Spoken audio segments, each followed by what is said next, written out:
kung noon ay meron ng ghost projects way back 2020 and it was admitted by the former president himself, bakit hindi nagkaroon ng malakihang pag-iimbestiga dito? Kailan nga ba nagsimula ang flood control anomalies? At kaninong administrasyon ang dapat managot? Para po masagot natin yan, panoorin niyo po ang video na to.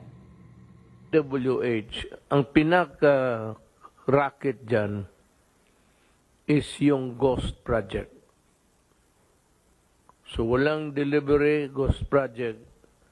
Marami yan.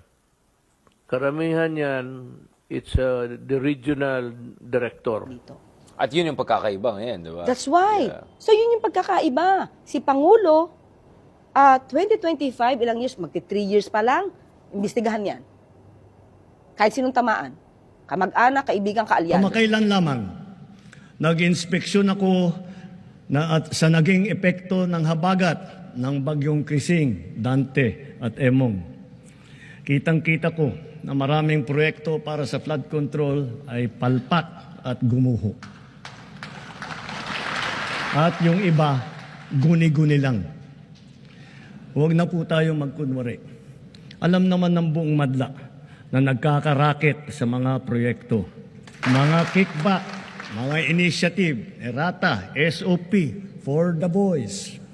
Kaya sa mga nakikipagsabuatan upang kunin ang pondo ng bayan at nakawin ang kinabukasan ng ating mga mamamayan, mahiya naman kayo sa inyong kapwa Pilipino para hindi na maulit. So that this will not happen again. First, the DPWH will immediately submit to me a list of all flood control projects from every region that were started or completed in the last 3 years. Second, the Regional Project Monitoring Committee shall examine that list of projects and give a report on those that have been failures, those that were not finished, and those that are alleged to be ghost projects. And third, we will publish this list.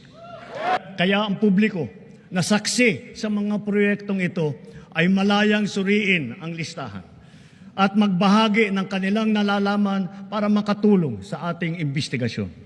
At the same time, there will be an audit and performance review regarding these projects to check, to make sure, and to know how your money was spent. Sa mga susunod na buwan, makakasuhan ang lahat ng mga lalabas na may sala mula sa investigasyon, pati na ang mga kasabwat na kontratista sa buong bansa. Kailangan malaman ng taong bayan ang buong katotohanan. Kailangang may managot sa naging matinding pinsala at katiwalian. Pero kay dating Pangulong Duterte, kahit sabihin nila, ba't mo binabalik ang issue kay dating Pangulong Duterte? Kailangan ko i-compare. Kanino ko i-compare si Pangulong Marcos Jr.? O di dapat sa dating administrasyon na walang ginawa. Kaya yung mga naging kalat noon, POGO, issue ng Pharmaly, EJK. EJK. Yeah. Diba, nililinis ni Pangulong Marcos Jr. at yan ang ayaw makita ng mga obstructionists. Kung anong ginagawa ng Pangulo na linisin ang bansa natin para mapakita natin sa ibang bansa, sa mga investors, na malinis ang Pilipinas at handang papanagutin ang dapat na managot na hindi nangyari noong nakaraan.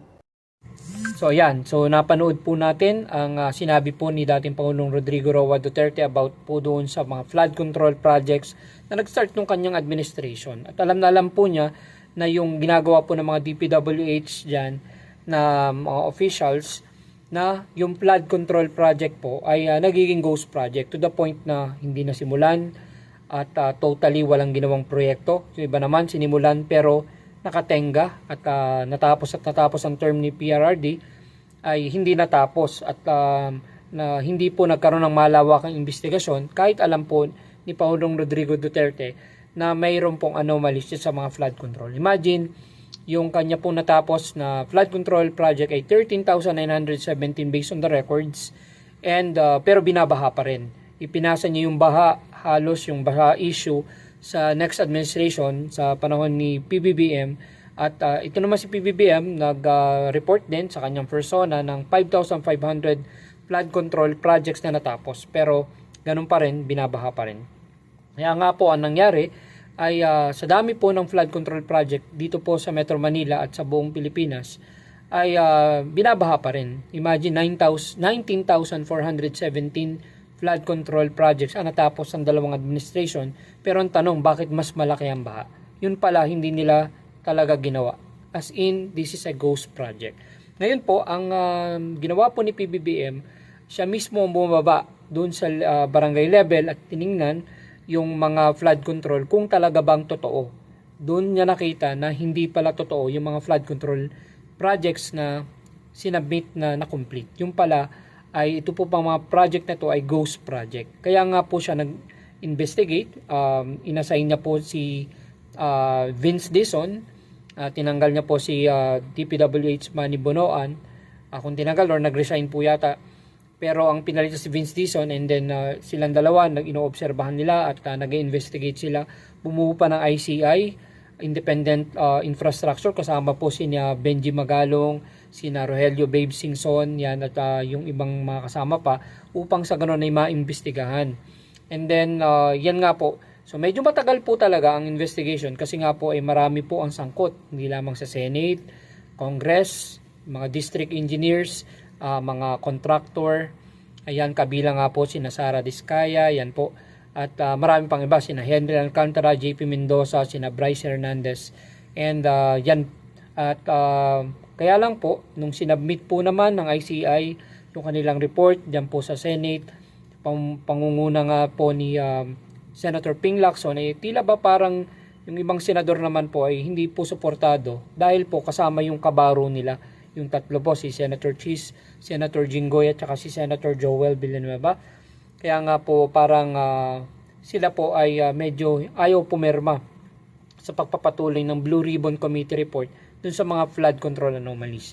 And sana po ay suportahan po ninyo yan si Senator Ping Lacson dyan po sa ginagawang investigation kasi lalabas at lalabas po yung mga yan. So, yun po sa ICI, so nandyan po lumalabas yung pangalan ni Saldico, Martin Romualdez, Chis Escudero, na sila po ay beneficiary. Pero nakakapagtaka po kasi ay bakit po si PBBM ang sinasabing mastermind at alam niyo naman po ang mga politiko ay gagawa ng paraan kung sino po ang malakas ay doon po sila kakapit at magagawa po ng mga istorya, tahitahing istorya para po palabasin na ang Pangulong Bongbong Marcos ang mastermind. Ganun pa man ay wala pa naman tayo doon sa talagang kumbaga investigation, results ng investigation. Pero kung may magtuturo po at maglilid po sa Pangulo na siya, dapat niya pong panagutan. Kaya lang po ay kung wala namang ebidensya ay paano po natin pananagutin at gagawin siyang mastermind kung wala naman po talagang ebidensya or malinaw na nagdirekta sa kanya na siya ang mastermind. And imagine, wag po nating isipin na kumbaga nagsimula ito sa panahon ni PBBM. Hindi po, 2016 pa po yung flood control na yan, na project anomalies na yan.